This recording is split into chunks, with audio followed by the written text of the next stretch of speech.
Hi, everyone. Judge Andrew Napolitano here for Judging Freedom. Today is Thursday, December 19th, 2024. Our friend, former British diplomat Ian Proud joins us today. Ian, a pleasure. Thank you very much for your time. Ian, why are British elites defending the assassination of Russian General Kirillov? It's quite strange, isn't it? I mean, the BBC headline was that Russian general and mouthpiece of the Kremlin. So there's that caveat that he must have been a bad dude because, he was a mouthpiece for the Kremlin in their kind of view. I don't know. It's just this general war to sort of basically dominate the narrative that actually Russians are the bad guys and we're the good guys, and the extrajudicial, extraterritorial sort of assassination of a Russian army officer in the center of Moscow is therefore fair game, which is a very worrying position to take. The Guardian of London is reporting that MI6 was behind this and that the CIA was aware of it. Now, for the duration of the war in Ukraine, we in the West have believed that Ukrainian intelligence doesn't do anything without the knowledge, consent, permission, and often financing of MI6 and CIA. Is it fair to conclude this? I might even add Mossad. This was right out of the Mossad playbook. A scooter exploding the minute he walked out of his apartment building at 6:15 in the morning. The sun wasn't even up. Yeah, it's absolutely clear that the SVU, that the Ukrainian intelligence service does work closely with, US intelligence, UK intelligence as well, and I don't know really about Israeli intelligence, but the links are really close. I think it's far too early to kind of conclude that actually, we were involved in it, but there is very, very close cooperation. And as you say, kind of financing, the UK puts in billions of pounds into Ukraine every year. The departure from office of President Assad was brought about by a variety of causes, the Israelis, the Turks, the Americans, but not the least of which is this loose gaggle of Islamist terrorists and fanatics headed by this guy, al-Jawlani. Mr. al-Jawlani has the tag of wanted terrorist on his head by British and American authorities. Both British and American have characterized his group, HTS, as a terrorist organization. It is a crime in Great Britain and in the United States to provide material assistance to a terrorist organization. And the U.S. State Department, as if all of that is not enough, put a $10 million bounty on his head. Yesterday, he met with officials from British Intel and from the British Foreign Ministry. What the heck is going on? Well, actually, Stephen Lilly, the guy who met him, I joined him, is in the same intake with me in 1999, so I know him sort of quite well. There's this rush to recognise, the new regime and forget all of their past misdeeds, which include the beheading of innocent children with bread knives, on video, and that sort of horrific acts that these terrorists have been involved in the past.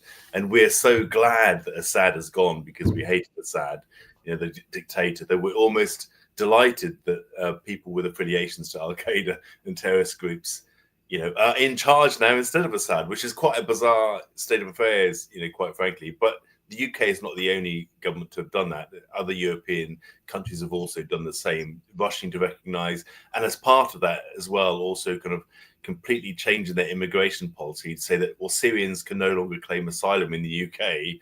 Al-Qaeda's in charge now, so you don't need to claim asylum in the UK anymore. You can happily go back home. I mean, will the British government remove the terrorist tag from HTS and from al-Jawlani personally, which is what he apparently, you and I weren't there, what he apparently requested of your friend and your former colleague and other British officials who visited with him? Well, of course, he'll want that because he wants sanctions to be removed. Sanctions will remain in place while it's listed as a terrorist organization.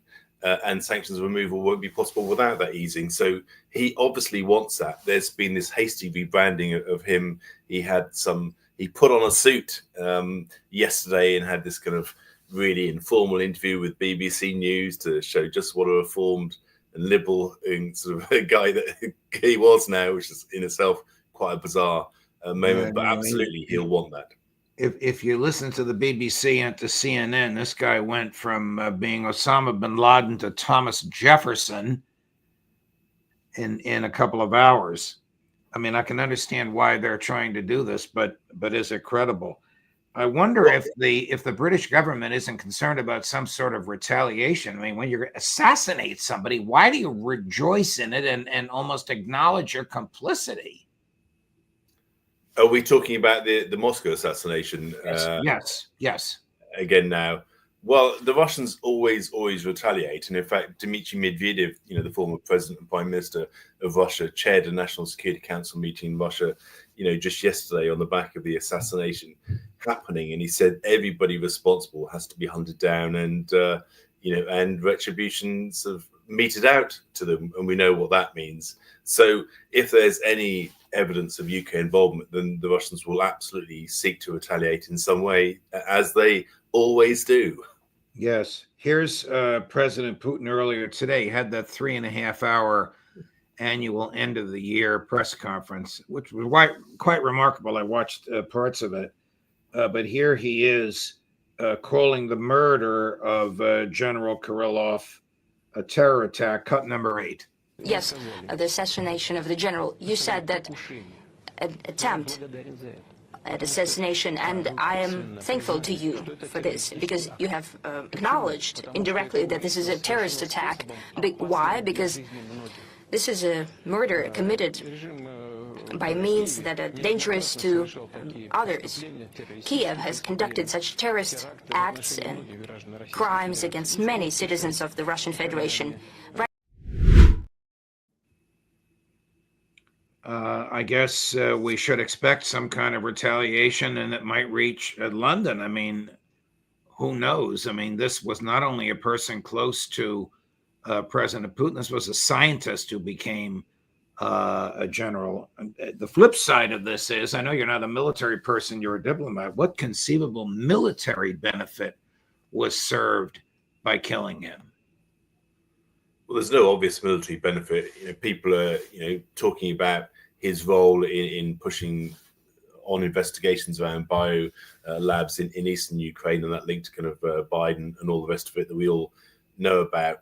The military situation on the ground isn't really affected by his assassination. He's not really driving the offensive in the Donbass, which is gradually taking bits of land, from Ukraine every day. So there's no real military benefit. Ukraine had actually just sentenced him in absentia for some alleged crimes, against Ukraine, and this was very much them admitting, in fact, because they have admitted that they were responsible, meting out justice as they saw it appropriate through an assassination. Ian, do you think that the same elites who were crowing about the assassination of General Kirillov understand and recognize that the Ukraine military is on its last leg and really can't go on much longer, particularly beyond January 20th, when Donald Trump becomes the president of the United States? Well, I don't think they do. I mean, even in the Financial Times today, the head of the top EU diplomat, Kai Kallas from Estonia, was saying, well, don't push Zelensky to negotiate for a peace. British leaders have been saying, we need to kind of strengthen Zelensky's position. Well, he's not going to get any stronger. He's only going to get weaker. And people have their heads stuck in the sands about this. Ukraine is losing ground every day. That's not going to change. You won't get any more money, from the West. That's very much kind of on a sliding downward slope. The situation is only getting bad for Ukraine. So people are just, in denial about that and hoping for some dramatic event which changes the US calculus such that Trump decides actually to stay in the fight. I may have asked you this last time you were on the show, and if I did, forgive me, but your answer will illuminate us. Boris Johnson, who's viewed as somewhat of a clownish figure here in the U.S., is purportedly the one who talked President Zelensky out of accepting a ceasefire. Well, it wasn't a ceasefire, it was a peace treaty before the conflagration began. It was one that his negotiators, Zelensky's negotiators, had agreed to. The Russian negotiators had agreed to. It was 126 pages long. Significance of that is they initialed every page. And then Prime Minister Johnson said, don't go along with it. The West has your back. We can defeat him. You can join NATO. A terrible, terrible decision. Is that recognized by the British public, or at least by these same elites that are crowing over the death of the general, as a colossal mistake on Prime Minister Johnson's part? No, people don't really talk about that. There's absolutely no coverage of that, frankly, in the mainstream media in the UK. None at all. You only see coverage in alternative media from time to time. Johnson has admitted the fact that he did this. He's been quite open about encouraging Zelensky not to take the deal. A month later, Liz Truss made a big speech encouraging Ukraine to kind of broaden its war aims to retake Crimea. Totally deluded position that was. But, you know, almost 3 years down the track, there's zero coverage of that in UK mainstream media.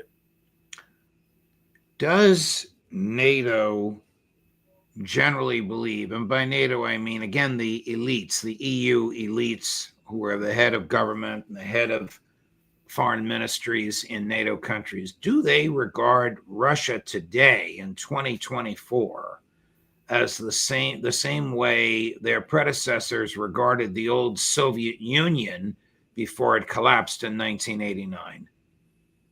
Well, they absolutely do, at least in narrative terms. They always talk about, you know, Russia as this huge threat, that Russia's going to invade NATO at any time. But the comparison is completely false, because the Soviet Union was a direct peer competitor to the US in size, in the size of its military, in the size of its population, you know, and so on.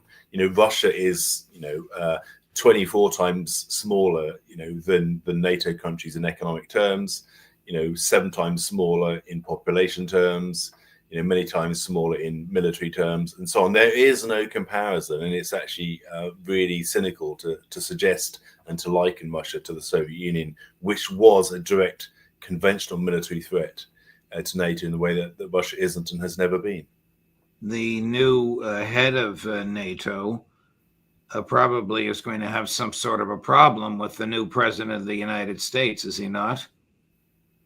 Well, absolutely, because lots of people are digging metaphorical trenches in the EU, hoping to kind of persuade the incoming Donald Trump that actually we shouldn't push Zelensky to negotiate for a peace. But that appears to be the only valid option, on the table. Kellogg actually recommended this, way back in April of this year, in his very good, paper to, Donald Trump at the time. He actually incidentally called out the assassination of Kirillov in Moscow as a real strategic mistake, which is really, really interesting. So, if people like Mark Rutte, Kaja Kallas, Keir Starmer really believe they're going to, change Donald Trump's view on this, I think they're going to be in for a cold shower on that.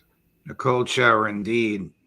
Is this going to result, Trump's attitude about NATO, Trump's attitude about Western Europe, Trump's attitude about the role of the United States in defending Western Europe? I mean, at one point, Trump wanted to pull the U.S. out of the NATO treaty. That would require an act of Congress. But be that as it may, are the NATO countries prepared to spend the amount of money that it would take to make up for the lost American contribution to NATO that is likely under President Trump? Well, you see, the thing is, the European countries of NATO already spend 3.3 times more than Russia spends on defense. Now, if they increase their spending to 3%, which Donald Trump is recommending, that figure would go up to 5 times more than Russia. The question is, how much more than Russia do you need to spend on defense before you feel safe? Of course, the USA accounts for 2/3 of total NATO spending on defense. The US Department of Defense has a budget that is almost $1 trillion every year, in defense spending. So the USA absolutely dominates NATO in terms of defense spending. But let's be clear, that European defense spending is way above what Russia spends on defense, even next year when it's going to hike its defense budget up to $145 billion. So we just need to get real about this myth of defense spending. It's really about sort of lining the pockets of the big arms contractors, in Europe, also, of course, in the USA. It's got nothing to do really with security. And I don't actually believe that the USA wants to, pull out of NATO for the very specific reason that its defense contractors would lose billions of dollars every year in business from Europe. And Donald Trump is close to those defense contractors and close to the politicians that are in the pockets. I don't mean in a corrupt way, but they receive substantial campaign donations in the pockets of those defense contractors. What is Trump to do? If he dials back U.S. involvement in NATO, Boeing may actually have to come out with a hat in hand rather than getting its hundreds of billions from the federal government. Yeah, and maybe the Department of Defense audits would have to work more sort of assiduously because that's nicely put. I hear they keep failing their audits of all their defense spending. So maybe there should be more internal scrutiny within the DoD on for all of their money at the defense contractors. For all their money spent, they don't have anything like the Oreshnik, and President Putin mentioned that today. Chris, I don't know the number, but I think we have a clip of President Putin daring the West to try to shoot down an Oreshnik. Watch this. There is no chance to shoot down these Oreshnik missiles. Well, if those Western experts you mentioned think so, that Oreshnik can be shot down, we suggest they and those in the West and the United States who pay them for their analysis conduct some kind of technological experiment, a high-tech duel of the 21st century.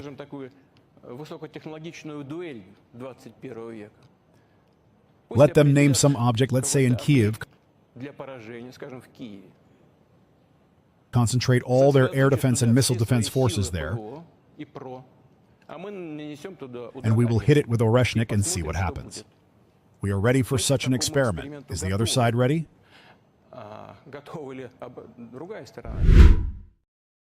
He had a bit of a smile on his face, but it's rather startling that he made that public offer while he had an international audience in front of him.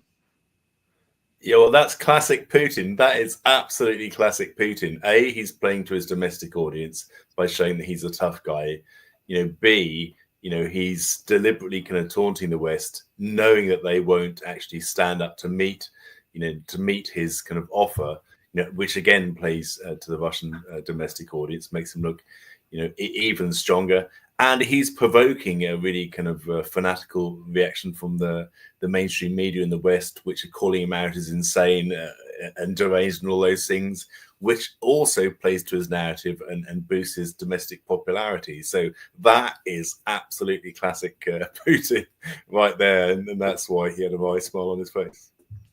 Chris, do we have the British reporter from NBC asking President Putin if when he meets Donald Trump, he's the weaker of the two because of recent events over which President Putin has no control? Watch this and listen to his answer. Mr. President, you have failed to reach the objectives of your special military operation. Large numbers of Russians have died, including a general assassinated here in Moscow this week. And the leader of Syria, who you supported, has been overthrown. Mr. President, when you face President-elect Trump, you will be the weaker leader. How do you propose to compromise? What are you going to offer? You asked what we can offer, or I can offer, to the President-elect Trump when we meet. I do not know when we are going to meet, because he does not speak about that. I haven't spoken to him for more than 4 years now. I am prepared for that conversation at any time. I will be prepared to hold a meeting as well, if he so desires. You said that this conversation will take place where I'll be in a weakened state. I'm of a different opinion. I think that Russia became much stronger over the past 2 or 3 years. Russia today is in such a state that we have been trying to achieve. It has become stronger. It has become a truly sovereign country. He went on to say, and I would remind you of a famous American quotation, "Rumors of my death have been greatly exaggerated." Of course, Mark Twain, and a very famous one-liner that's been repeated over and over again. Is Russia stronger today after 2.5 years of American and Western sanctions, hundreds of billions of dollars of assets seized, and the war in Ukraine? Well, let's be clear, sanctions have been in place for almost 11 years, and Russia has had 11 years to adapt itself to sanctions. And yes, there was definitely an impact, short-term impact on the Russian economy in the kind of 6 months after the war started. But the Russian economy is now growing at a faster pace than other G7 economies through this massive fiscal stimulus, provided by the military kind of economy footing that it's moved to. The other factor, of course, is that Russia still has incredible reserves. Russia's been building up its reserves for the past 11 years. Despite the 300 billion that's been frozen, much of it stuck in Belgium, they have total international reserves of 620 billion, and that's about 3.5 times the size of the total Ukrainian economy. They have extremely low public debt. Inflation's a problem for them, access to labor, but they're actually doing it rather well, I'd say. And actually, the bizarre thing, Judge, is today there was an article in The Economist, just to show how deluded the mainstream media in the UK is, which is actually claiming that Ukraine was winning economically against Russia from the war. It's just more fantasy. Ian, it's a pleasure, my dear friend. Thank you very much. Merry Christmas to you and your family. I hope we can see you again after the first of the year. Merry Christmas, Judge, and same to you and yours. All the best. Thank you. All the best. Coming up at 2:00 this afternoon, Colonel Larry Wilkerson, and at 3, Professor John Mearsheimer, Judge Napolitano for Judging Freedom.